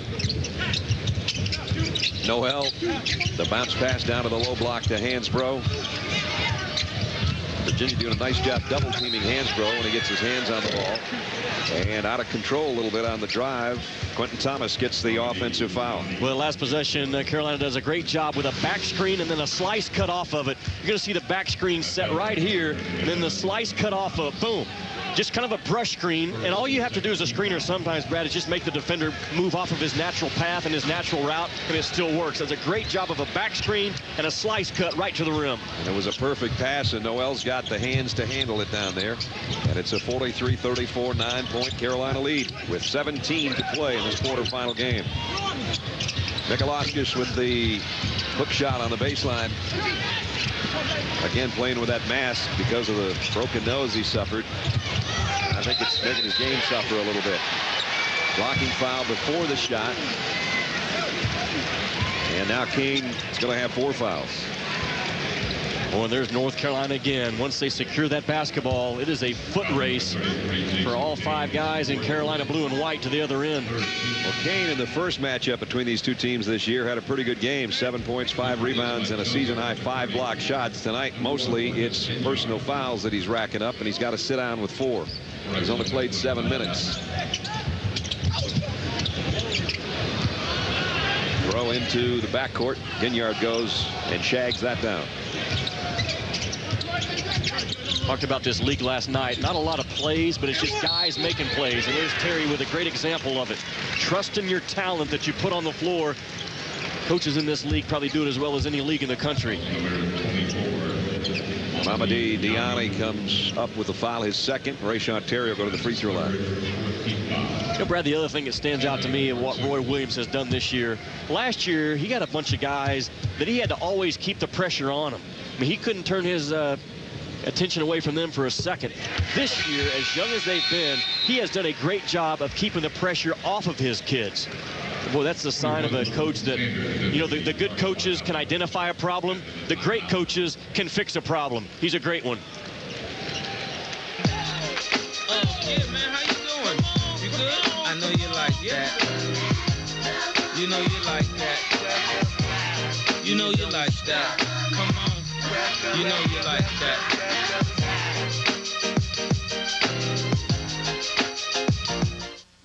Scott Reese in the studio. Iowa, just a good ball club that nobody seems to be talking about. The Hawkeyes looking to cruise into the Big Ten semifinals. Eric Hansen down low for 2. Brad, back to you. We'll keep you posted. All right, Scott, thanks. Here it's North Carolina now by 11 as they continue to stretch their lead. And Jimmy, Virginia's in a little bit of a danger zone right now because you go back to the first half, 5.5 minutes without a field goal, and they need some offense right now.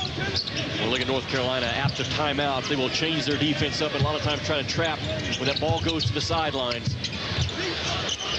There's the offense they need. Comes from kind of an unusual source. Diani, although he has had 14 threes on the year, you don't expect him to be the guy taking one outside the arc.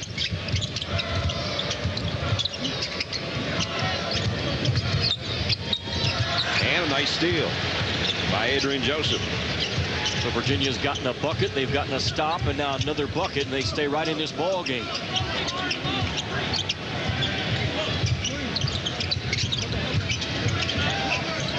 Reynolds really wants it. Gives it back up, though. And there's the second three in a row by Mamadi Diani. Not afraid to shoot. He averages 1 shot every 3 minutes that he's on the floor. He comes with a purpose. You know, in the big-time loss, the 45-point loss to North Carolina, he had 21 points in that game. That was about the biggest resource they had. And now looking for a rebound, and a push is going to be on Byron Sanders. That'll be his second. And Brad, Virginia can't win this ball game, and you cannot win a national championship if you just have 2 scorers. Dave Lato knows he needs a third guy to step up to go with his guards. Nick Cantor-Medley, who's had a great year for the Maryland Terrapins, stretching out those hamstrings because the Terps and Boston College follow us tonight. Scott Reese with another SportsCenter in-game update. Big 12 Conference Tournament. Kansas, you know the Jayhawks rebound. They are crashing the boards against Oklahoma State. Sasha Khan with a tip in. He's got 9 points. Jayhawks by 6 over on ESPNU. And don't look now, but here comes Syracuse back within 6 against Georgetown over on ESPN. Guys. McNamara's band has been playing loudly for 3 days.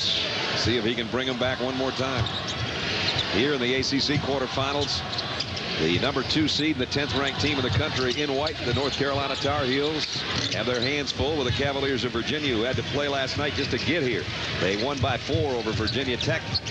They trailed in this game by as many as 11, but they're back to within 5. Talking about North Carolina projecting out as a 3 seed right now. I think Duke out of this conference would be a #1 seed if the tournament started tonight. NC State would be about a 6, but they're dropping quickly on the seed department. Yeah. Boston College you will see coming up right in that 4-5 range. Quentin Thomas with 7 on the shot clock. Had a great look wide open. Didn't get it. Noel had it stripped by Singletary. Boy, nice rebound by David Noel, and then Singletary just swipes it out of there. Let's check in with Doris. Well, guys, the 1-3-1 trap that North Carolina went to, Dave Lato just told us, guys, this is an attempt to speed up the basketball game. What I want you to do is get ball reversal, attack a gap, make the extra pass. You're going to get uncontested jump shots, and that usually leads to a bucket, Jimmy Dykes. Yeah, it's something you have to expect against Carolina. Coming out of a timeout, Roy Williams will change that defense up. Dave Lato, a great job of scouting, talked about in the timeout, and made him pay. Diani, Singletary, Reynolds, all out there, all good shooters. Diani's hit the last 2 threes. He might do a heat check here pretty soon, but he is going to have a turnover instead. A foul was on Adrian Joseph, and that'll be his 3rd. Championship week presented by 7-Up. This is Virginia, North Carolina. Brad Nessler, Jimmy Dykes, Doris Burke with you, along with our ESPN2 crew. Earlier today, Duke had its hands full, but survived the Miami Hurricanes, who played very well. And Wake Forest has been the Cinderella story so far, winning 2 games, including a big win today, so they get a piece of Duke tomorrow. David Noel on the putback with a one-hand slam. Boy, Noel has been a terrific teammate this year, a great team guy. Like all seniors at an elite program, they have dreams of going to the pros, but he has played the game this year for Roy Williams as a terrific teammate. Diani missed that one. Quentin Thomas the rebound. Noel's the only guy that even scored in the championship win over Illinois last year. That's how much they lost off this North Carolina roster.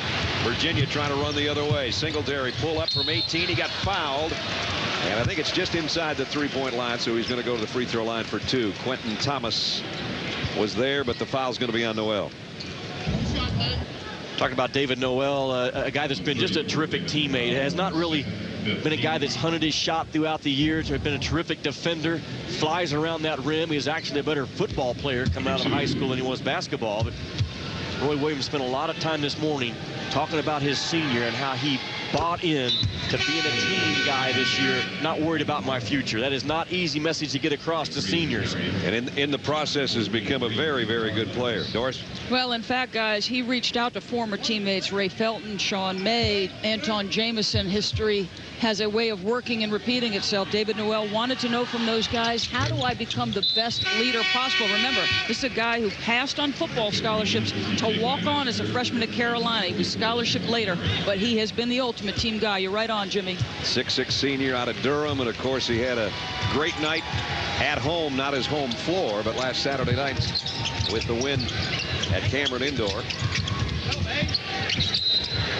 Nice drive inside by Jason Terry, Rayshon Terry, and he's fouled. And that is going to be Adrian Joseph's 4th. So Dave Lato's inside guys have a whole bunch of foul trouble right now. Kane is on the bench with 4. Adrian Joseph now has 4. Brad, another reason why Roy Williams is deserving of National Coach of the Year. His top 7 guys, and he was pretty pleased to talk about them this morning with me. His top 7 guys are 4 freshmen, 2 former walk-ons with a guy like Noel, and then Rashawn Terry, who is a second-team All-Stater. Now, that's not the signs of a team that should be ranked 10th in the nation. That's right. But that's the job that Roy Williams and his staff have done this year. And, of course, you're trying to replace guys like, and Doris started the list, Sean May, Rashad McCants, Raymond Felton, Marvin Williams, Jawad Williams, Melvin Scott, Jackie Manuel. I don't have to go any farther, I don't think. That's a pretty good team right there. He said out of 80, they had their 86th practice of the year coming into this tournament. And he said only twice have I walked out of a practice this year in the Dean Dome frustrated with my kids. Now, he didn't have that same ratio last year, I can promise you. There's the foul trouble that the Cavaliers have right now, and they're trailing by 7 with 13 minutes to play. Singletary putting on a dribbling show, but Miller's staying right with him. All Virginia's trying to do is be within reach at the last media timeout. They're not going to blow Carolina out. They want to be within reach at that 4-minute mark. That's the goal. On the drive, whistle, and foul before the shot. It's going to be on North Carolina. Championship week presented by 7-Up continues tonight at 9 on ESPN. Semifinal action in the Big East Championship presented by Aeropostale. It's Pittsburgh and Villanova. That game available in high definition on ESPN HD. The foul was on Wes Miller, his 3rd. Fresh shot clock for Virginia, and off the inbound, Singletary tried a 3 and missed it. Thomas will bring it for the heels. Nice entry pass to Hansbrough. Might have gotten away with a walk. He missed the shot. And on the rebound, there's a foul. You're right about Hansbrough. Probably got away with a walk. But again, you've got to be impressed with the fact that the big ran the floor and was on that high percentage spot after about 4 seconds of his team having the basketball. They are as attack-minded as you'll find in the college game. Rashawn Terry's 5 for 5 from the stripe. He's back there now. He was a 54% free throw shooter as a freshman. You think he hasn't worked on his game? He's up over 78% right now.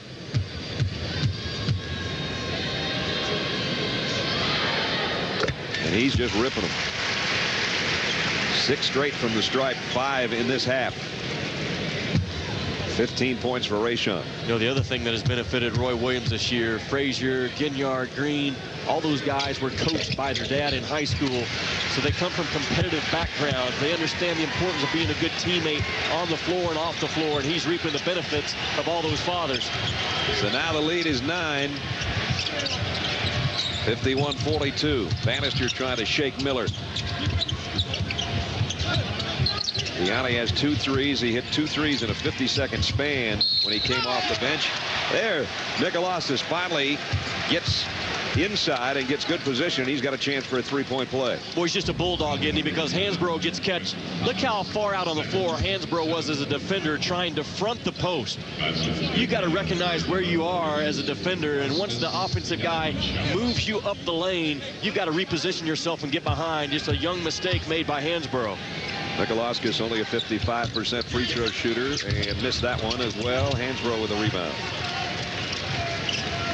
7-point ball game with 12 to go. Oh, what an acrobatic move, and he got it. Holy cow! Hello, Sports Center.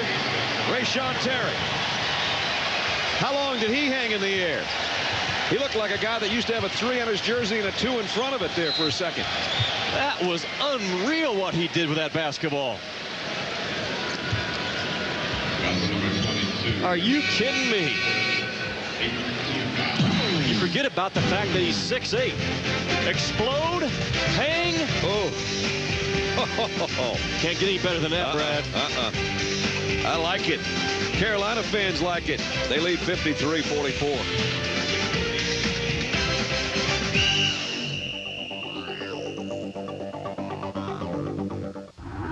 Scott Reese in the studio. Big East tournament. Syracuse just can't get enough of this winning thing.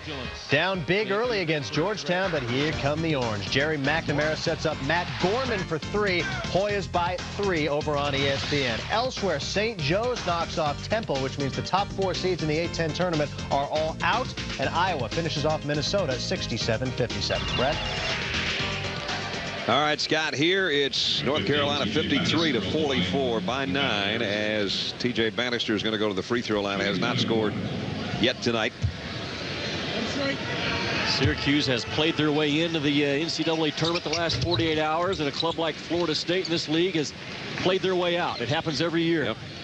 And in the nightcap tonight, Boston College and Maryland. Maryland is sitting right there. If they could win, I would think they'd be in. If they don't, I don't think they will be, but we'll have to wait and see. Right now, they're not listed in some of the experts' opinions as being a team that would be in the NCAA tournament. So that's what our nightcap on quarterfinal Friday from Greensboro means tonight. And I know this. I've seen Southern Illinois this year that won the Missouri Valley Conference tournament. I've seen Missouri State that has the best RPI of that league. Maryland, I know, would finish at least second in that league. That's what you're up against in this ACC. Hansbrough almost lost it. Shot clock down to 7. And a little bit of out control ball right now as Ginyard turns it over for North Carolina. Rayshon Terry, if you missed it before the timeout, watch this move on the baseline, up and around Mikalauskas, and then up off the glass. Great hang time. 18 points. You're not going to see one much better than that tonight. That's what you recruit. You don't coach right there. You forget the fact that he's 6'8". Great players make great plays. You just said it a little while ago. Here's the bump and the foul on Terry.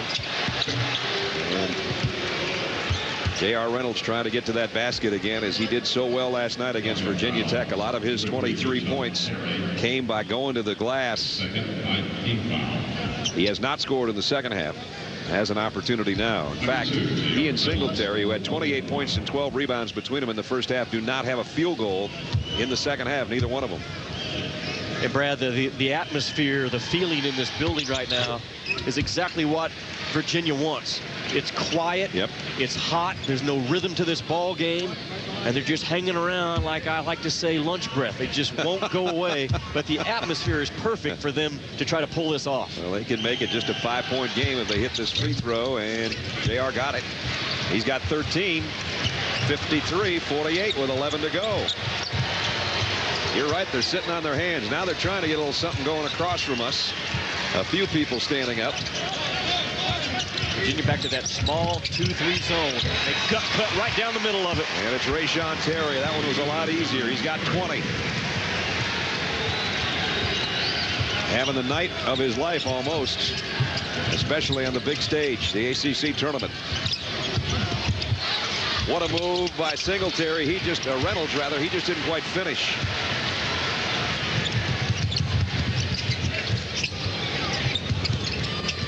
Noel packs it inside. Hansbrough, 3 guys around him. He gets it out of there. And now they throw it away. Boy, a force, the surround sound defense on Hansbrough worked to perfection.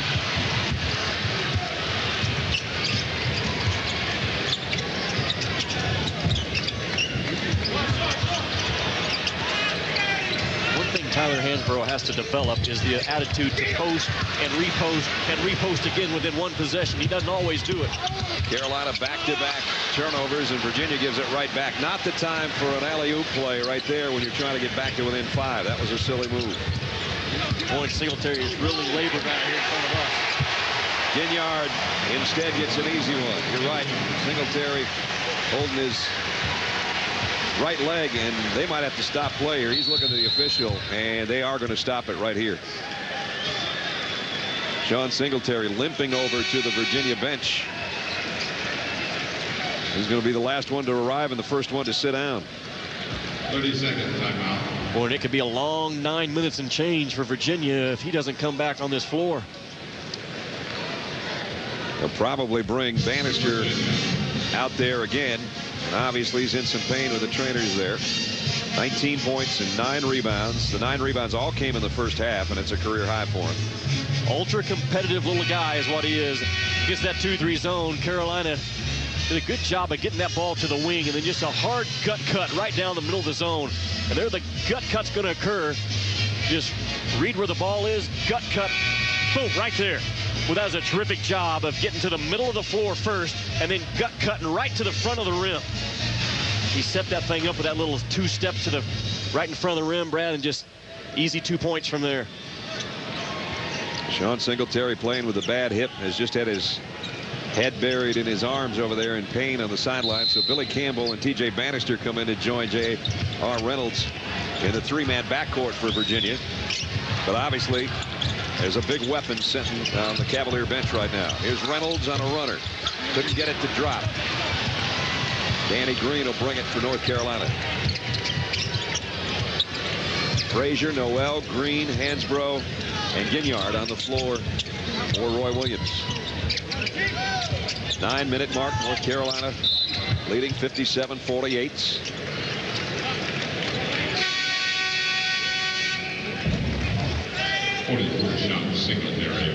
Maybe took a blow to that right hip again at the end of that play. That's what stung him, I think, a little bit.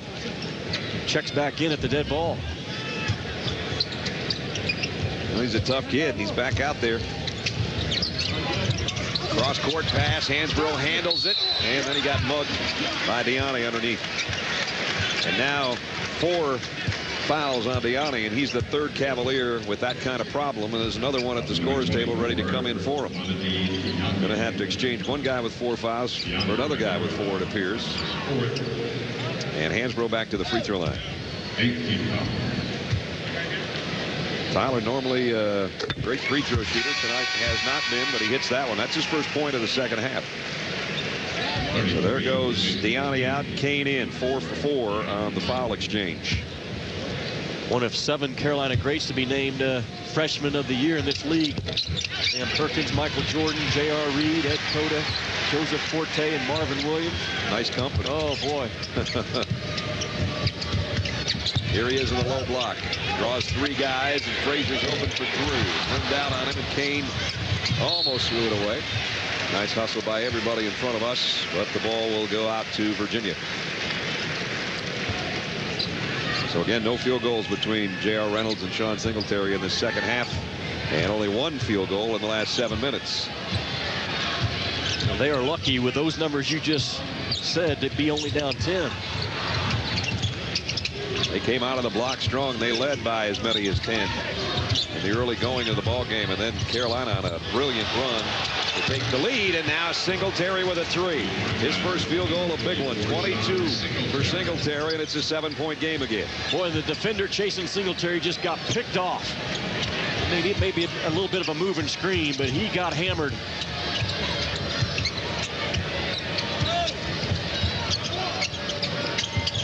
The zone has kept this arena quiet. It's another thing that's been good for Virginia. They're hanging around and hanging around with less than 8 minutes to go. Frazier got an open look. Tipped by Green, but he tipped it to Kane. And Virginia can slice the lead further. Reynolds all the way down court on the run. Frazier trying to stay with him. And now Reynolds down on the deck.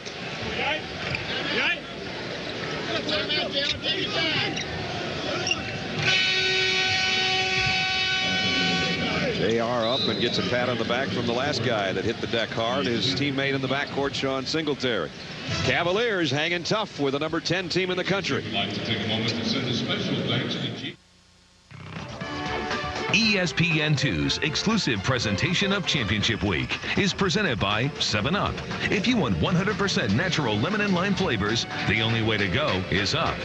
And in part by Dodge. You can take life as it comes, or you can grab life by the horns. Dodge. Maryland Terrapins, who hammered Georgia Tech last night, get ready for 11th ranked Boston College BC in their first ACC tournament, the number 3 seed. That's coming up next following our game, about a 9:35 tip roughly, depending on the length of this game. But right now, with 7:39 to go in this one, North Carolina leading Virginia by 7. Well, just a couple of possessions ago, they had to get their shooter a shot. And watch the headhunter screen on the left side right here. Boom! mean, he just knocks him off. He has a moving screen, but he was working off of 3 screens in a row. And if the shooter comes to the 3rd screen and he's still not open, a headhunter screen, boom, boy, that'll get you a shooter open. And that looks like a guy that would be a headhunter screener. Terrific job. I love teams that get called for at least one move and screen a ball game. To me, that means you're trying to get your teammates open, and he just did. He looks like a Lars, too, doesn't he? That's what his teammates call him instead of Larinas. Here's Shea Reynolds at the free throw line. He's got 14, and he has hit 6 or 7 tonight from the stripe. Brad, keep an eye on that time. At the 4-minute TV timeout mark, that's all Dave Vlado is concerned with. Can he be at that point and still be within reach of this ball game? Because then you've got a shooter's chance, if nothing else, with the 2 guys you have in the backcourt who have between them 37 points. Sure. North Carolina's leaders, Rayshawn Terry with 20. Here he is with ball in hand with Thomas, Noel, Ginyard, and Hansbrough. What's a small zone? Noel for 3. Got it. Big shot by David Noel. And because Reynolds is only 6'2", having to play the back line of that zone, the 3-point shot was there from the corner. Noel with 10 now. He and Terry have 30 between them, the 2 upperclassmen, if you will, on this Carolina roster.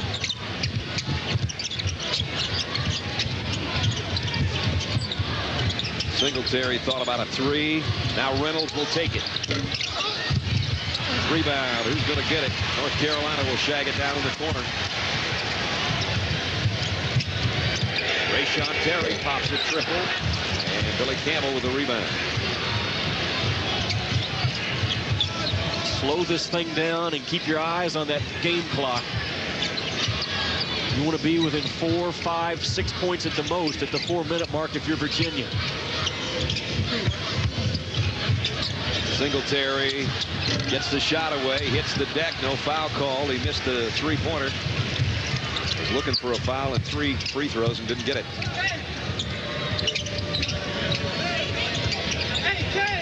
We approach the 6-minute mark. North Carolina leading by 8 underneath.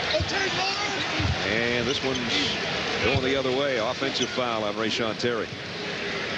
Not a smart play by an upperclassman for Roy Williams, who's had a terrific year.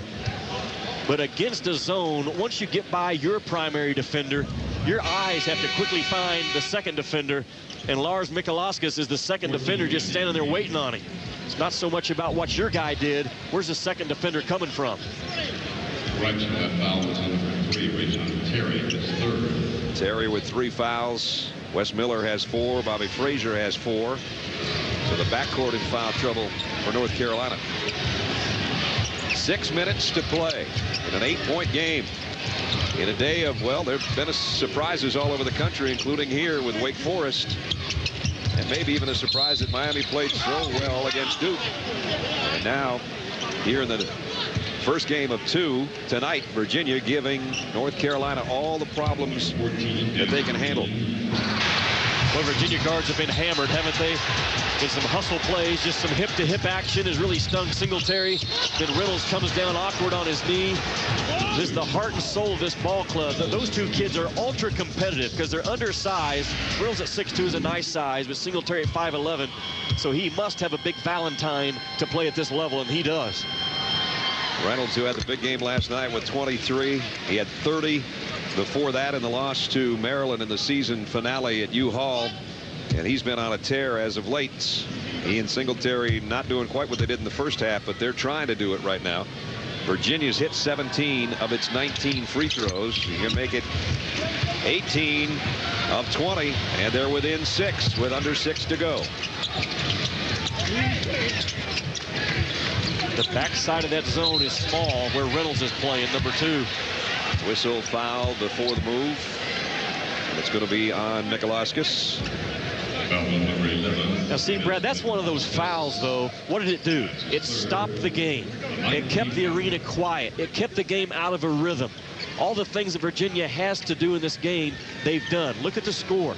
Carolina, again, they usually score 80, and they're not on that track. You mentioned under 69 a game for Virginia, so the pace is what the Cavaliers want. Hansbrough has had a very quiet offensive second half. This is the same MO they used against Hansbrough, though, in the other 2 games during the regular season. Virginia just surrounded him with 3 guys that beat him up all night. He got tired in the second half of both games. I'm not saying he's tired now, but he has missed another free throw, though it did come out to Quentin Thomas. So Carolina's got a fresh clock and another chance. Hansbrough inside, and again, he draws a triple team, and somebody's going to foul out, I think.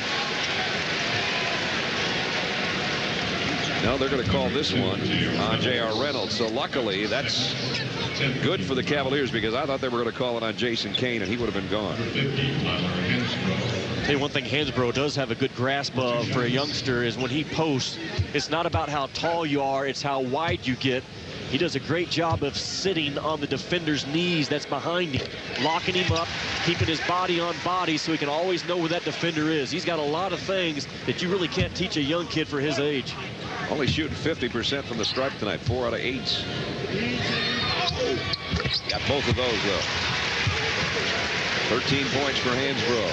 We're at 5.5 minutes to play. North Carolina with a 9-point lead on Virginia.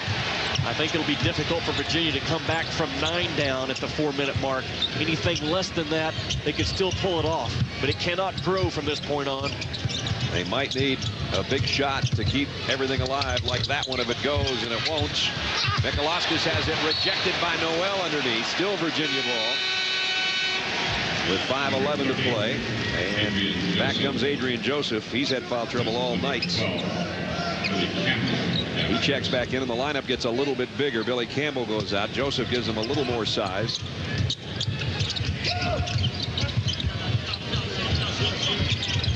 Reynolds trying to drive, and Danny Green with a foul.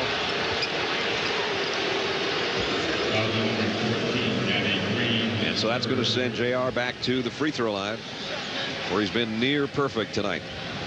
Virginia is benefiting in this game, Brad, by the officials calling it tight on the perimeter. I think they've called it loose on the interior at times with Mikalauskis and Hansbrough going at it. They've called it tight on the perimeter. That has also helped Virginia in this game. JR 17 points, looking for number 18, 90% tonight from the stripe, and he rips another one. Doris? Well, yet another shooter is J.R. Reynolds from Roanoke, Virginia. We've seen J.J. Redick, Curtis Staples, who J.J. Redick earlier this year passed as the NCAA's all-time three-point shooter. Staples and J.R. Reynolds have become very good friends, guys. In fact, that dribble drive, a notable influence from Mr. Staples. He told Reynolds, I don't want you to be defined the way I was. Be a balanced basketball player, be able to shoot it and go off the bounce, and he has shown that ability tonight. Well, this was a good one for the Cavaliers, and they've got a couple good ones right now in the backcourt, and they're keeping them in this ball game. 7-point game, under 5 to go. This would be a huge stop for Virginia, and then come down and make a bucket, because then you're right at that 4-minute mark, and they're within reach. But they need a stop here. Ginyard's going to take a big shot. Not sure about that one. Kane with a rebound. Okay, there's the stop. Now, can they get a conversion and be in this game with 4 minutes? Reynolds wanted to take it right to the rack and make sure himself, and now big pile up, and the ball comes out of there. No foul call. Noel with the ball ahead to Thomas, and now Thomas just threw it into no man's land. Costly turnover by Virginia. I mean, they had a shot to cut this thing to 5, and Dave Lato knows it. You know, the last time they had something like that going on, they threw that silly alley-oop pass. Yep. And there they had the big turnover when they desperately needed a good look. Well, we're going to be at Jimmy's magical 4-minute mark. 5 seconds on the shot clock. Hansbrough in traffic. Wow, got it. There's a game changer for you right there. A chance to cut it to 5. They throw it away, and then North Carolina comes right down and goes to the Haas. And the Haas just got his club a very important 2-point basket and a chance for a 3. We'll check his 3-point attempt, and coming up, we'll check in with Syracuse. Did they pull off another miracle? The guys in the studio will have that when we come back. Scott Reese in the studio, and you had to see it to believe it. Syracuse, Georgetown, final seconds. The Hoyas turn it over, up by 1.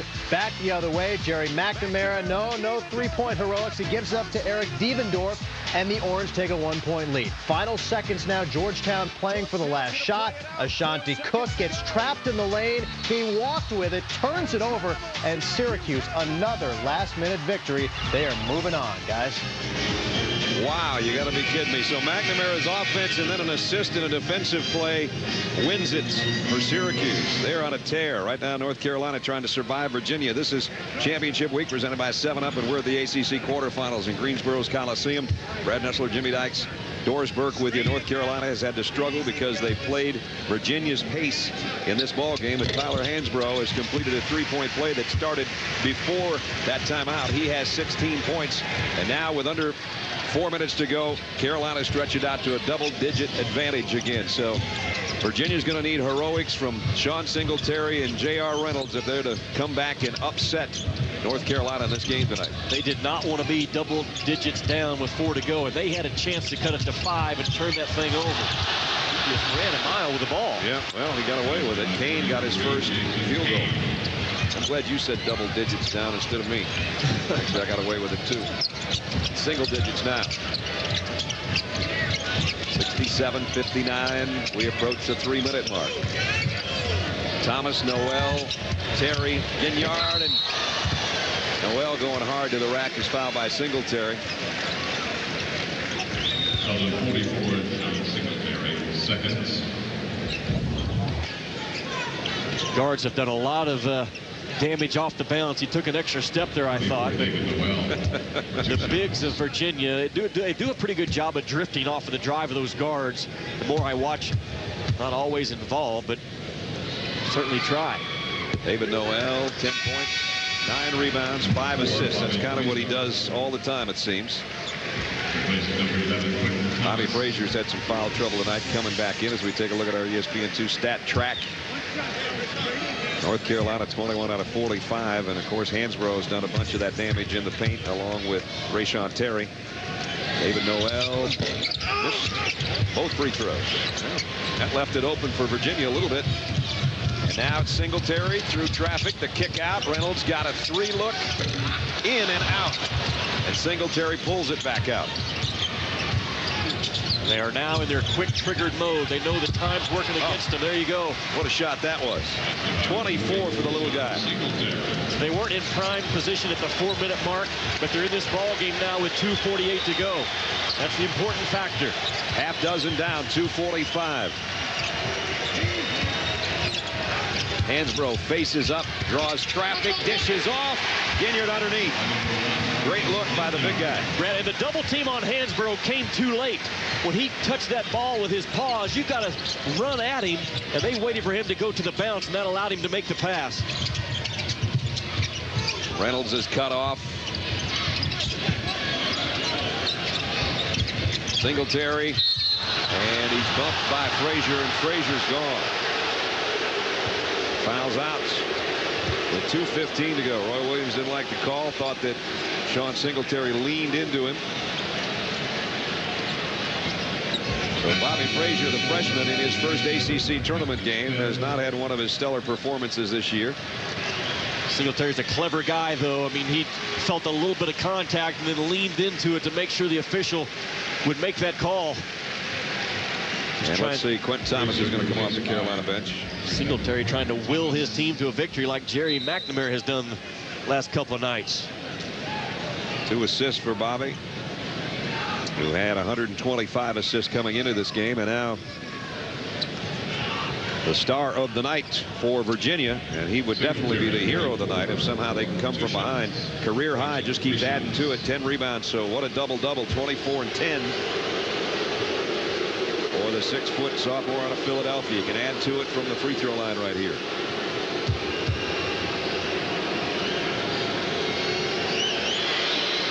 Cavaliers have made a living from the stripe tonight. They're the number 3 free throw shooting team in the league, and a lot of that has to do with Singletary and Reynolds tonight. 21 out of 23 from the free throw line. Reynolds missed one, and Nikolauskas missed one. Other than that, they hit them all. 22. Wes Miller checks in for number 1, Marcus Ginyard. And so now this can make it a 5-point game. They need a couple of more stops over the remaining 2:15 of this ball game. Virginia does. Singletary a perfect 10 from the stripe. 10 for 10. 5-point game. Here we go with just over 2 minutes to go in the ACC quarterfinals. Rayshon Terry pull up from 17, and he buried it. What a game he's had. 22 points for Rayshon Terry. Boy, that's right there is trusting your talent to make the right play. Singletary spinning in the lane, lost the ball to Thomas, now goes to the deck for it, and they'll keep the basketball with a possession error. Tell you what, there's going to be some floor burns when this one's done. Rayshon Terry did a great job of bringing that ball to the center of the floor. He was just centering the basketball to the middle of the floor. And once he got to that 16-foot mark, gets those shoulders squared up and dropped an important bucket. And again, they are 18-4 this year when he gets in double figures. The score now is starting to inch closer to what Carolina scores per ball game and out of Virginia's range. Jimmy said 2 hours ago, can Virginia find enough offense to even stay with a team that's averaging 80 a game? And now it's 71-64. That shot won't go. David Noel with a rebound. Singletary weaving through traffic, trying anything he can do to try to steal the ball. He is playing full blast on a bad hip and playing his heart out. Down to a minute and a half. Foul on Nikolauskas. Tangled up with Hansbrough.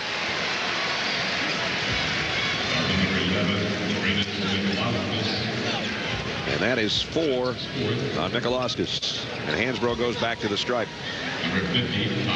You know, to put it in perspective, how important is it to average 80 points a game like North Carolina has done this year? The last 4 national champions have averaged 81 points a game during the NCAA tournament.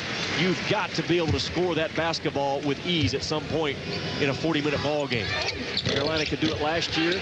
UConn, a team that can do that kind of thing to you this year. Hansbrough only got 1 out of 2. Foul call is going to be on Ginyard. Beg your pardon, Quentin Thomas. That's his 3rd. Quick foul stops the clock. And Roy didn't like the defense there. This morning at the hotel, though, we visited for, again, about a half an hour. Boy, you could just see the glee and the joy in his eyes when he talked about his kids this year. Has challenged them. They've responded. Again, through 88 practices, I think. He's only walked out of that gym twice. Frustrated with his kids. A complete reversal of what he had last year to work with. Again, last year he had to keep the pressure on his kids. This year he's had to keep the pressure off of them.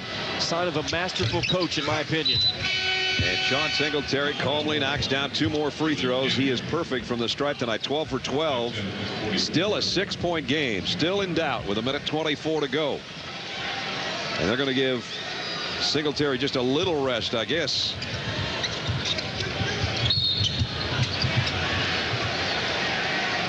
Will probably come right back in. That was a quick rest. That was just like walking over there, never sitting down and heading back. It was a 1-second respite.